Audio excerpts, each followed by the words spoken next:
Assalamualaikum warahmatullahi wabarakatuh. Di sini saya mau membahas atau menjelaskan sedikit tentang tugas AUSI dari kelompok kami, yaitu audit tata kelola teknologi informasi dari PT Arta Mandiri Indonesia. Latar belakang atau alasan audit.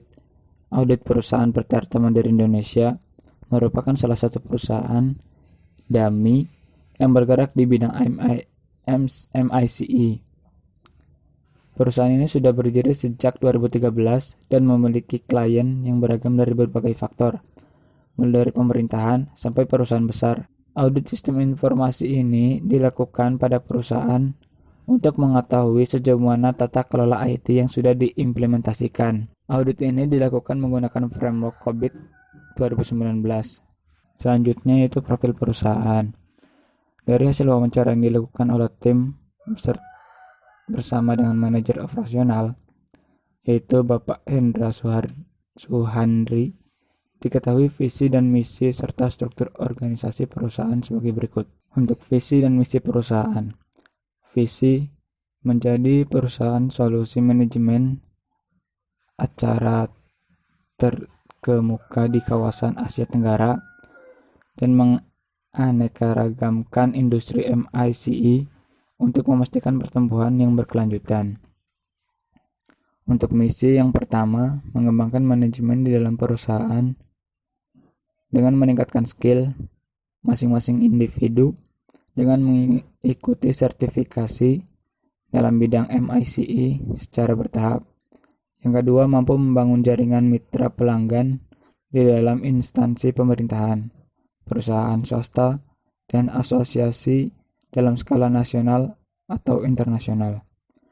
Yang ketiga, menangani setiap proyek secara profesional dan mengutamakan kualitas serta mengedepankan kepuasan mitra bisnis.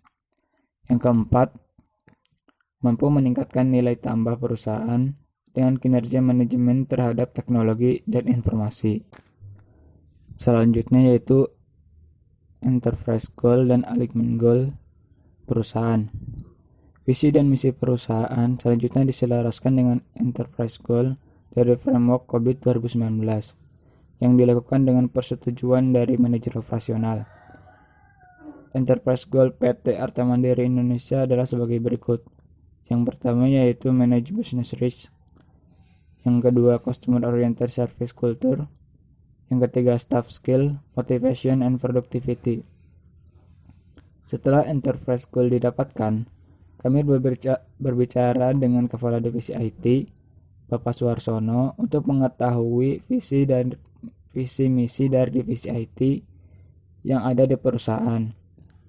Namun divisi IT tidak memiliki visi dan misi tersendiri, sehingga untuk penentuan alignment goal dilakukan dengan persetujuan dari Kepala Divisi IT. Untuk alignment goal PT Arta Mandiri Indonesia adalah sebagai berikut.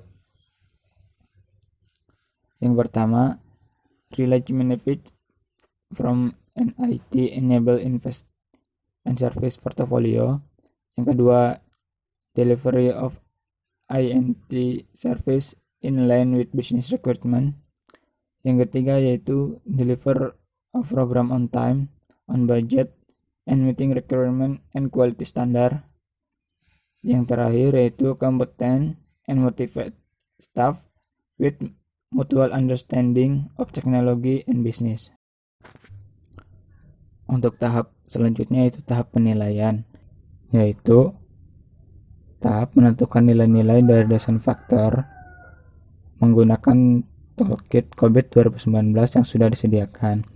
Penilaian ini dilakukan melalui serangkaian wawancara bersama manajer operasional dan kepala divisi IT perusahaan. Untuk yang pertama, desain faktor enterprise strategi. Hasil perusahaan pada desain faktor ini dapat dilihat pada tabel 1, yaitu grow atau acquisition 3, innovation atau differentiation 4, cost leadership 3, client service atau stability 5. Untuk penilaian yang kedua yaitu desain faktor enterprise goal. Untuk value yang pertama, portfolio of competitive product and service menilai 3, manage business risk 5, dan penilaian yang ketiga yaitu desain faktor risk profile. Kita bisa lihat dari risk scenario kategori. Yang pertama yaitu IT investment decision making, portfolio definition and maintenance. Jadi di sini yaitu penilaian perusahaan untuk manajemen risiko. Seperti pada baris pertama, ketika impact bernilai 3 dan kita lihat likelihood-nya 2, maka risk ratingnya yaitu 6. Dan selanjutnya, contoh seperti yang kedua, program and project life cycle management. Ketika impact bernilai 4 dan likelihood bernilai 3, maka risk rating yaitu bernilai 12. Semakin tinggi risk rating, maka semakin tinggi pula risiko yang akan didapat. Penilaian yang keempat yaitu tentang relate issue.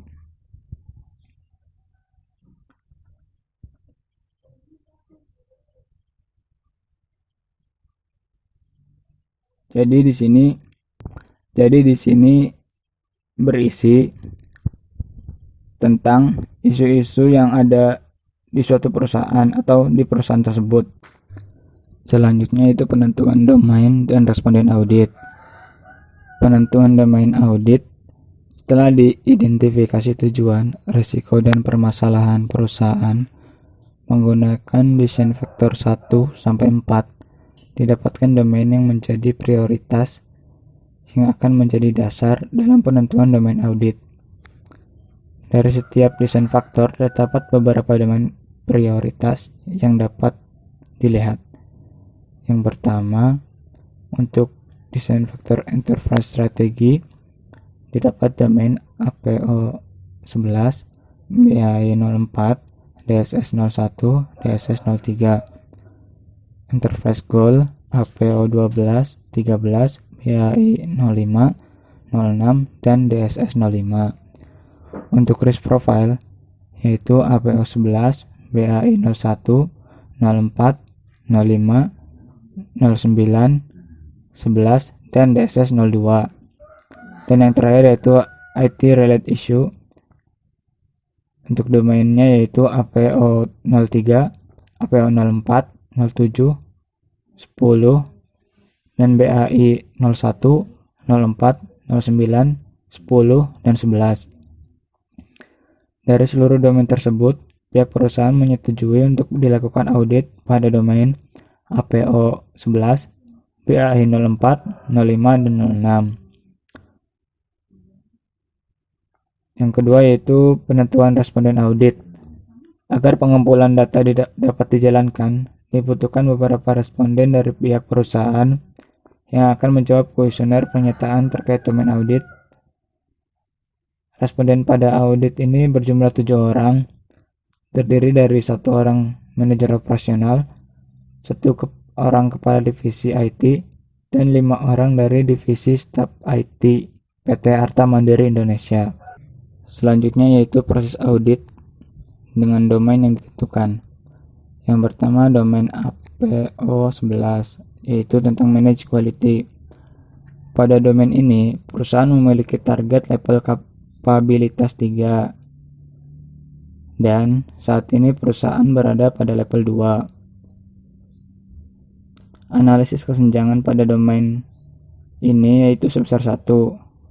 Dan rekomendasi yang diberikan yaitu memastikan seluruh kebutuhan legal dan kebutuhan pelanggan diketahui dengan baik untuk mendukung manajemen kualitas perusahaan yang dapat memenuhi semua kebutuhan kualitas, menjalin komunikasi yang baik dengan seluruh stakeholder, dan memastikan mereka mengetahui kondisi terkini perusahaan agar dapat memberikan input yang sesuai.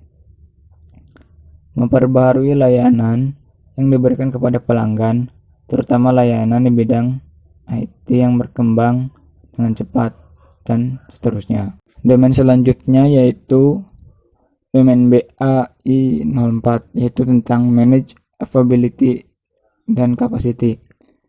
Pada domain ini, perusahaan memiliki target level kapabilitas 3, sama seperti domain sebelumnya. Dan saat ini perusahaan masih berada pada level 2. Analisis kesenjangan pada domain ini yaitu sebesar 1. Dan rekomendasi yang diberikan yaitu mengidentifikasi kapasitas dan ketersediaan pada perubahan kebutuhan bisnis. Selanjutnya, menetapkan solusi jika terjadi masalah kinerja.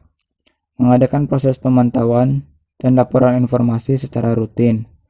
Memastikan proses pengumpulan data diri sebagai divisi berjalan secara sinkron.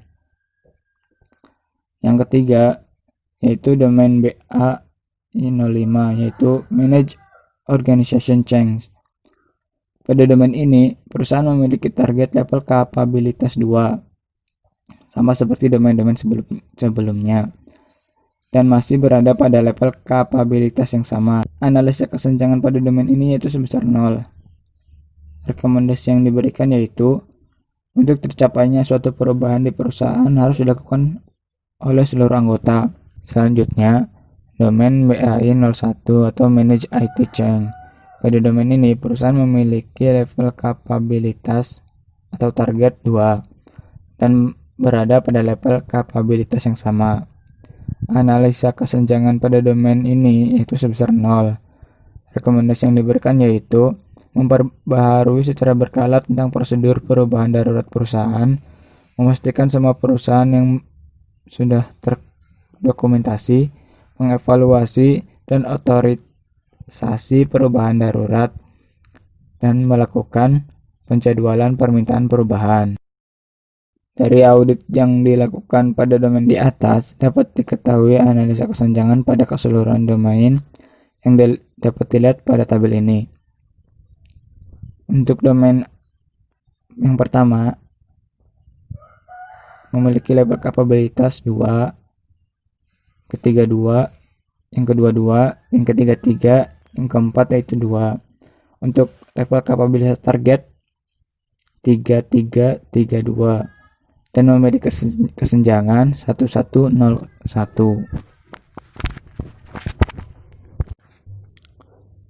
Dan yang terakhir itu kesimpulan. Berdasarkan proses audit tata kelola teknologi informasi perusahaan yang dilakukan pada PT Arta Mandiri Indonesia, maka dapat diambil kesimpulan sebagai berikut. Audit yang dilakukan pada domain APO11, BAI04, BAI05, dan BAI06. Pada domain APO11,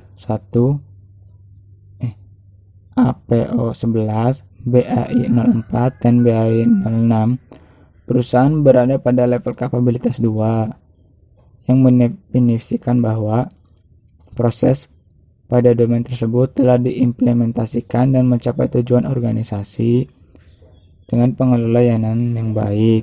Sedangkan pada domain BAI05, perusahaan berada pada level kapabilitas 3 yang mendefinisikan bahwa proses pada domain tersebut telah dikelola dengan baik dan memiliki standar operasional.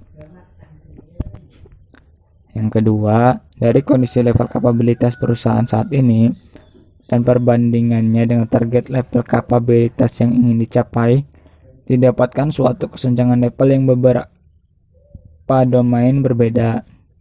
Pada domain APO11 dan BAI04 terdapat kesenjangan sebesar 1, dan pada domain BAI05 dan BAI06 memiliki kesenjangan sebesar 0.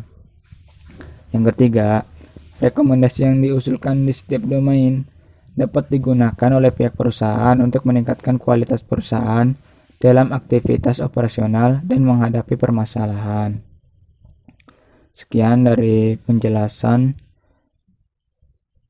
tentang audit informasi yang kami lakukan atau penjelasan yang saya lakukan. Sekian, terima kasih. Wassalamualaikum warahmatullahi wabarakatuh.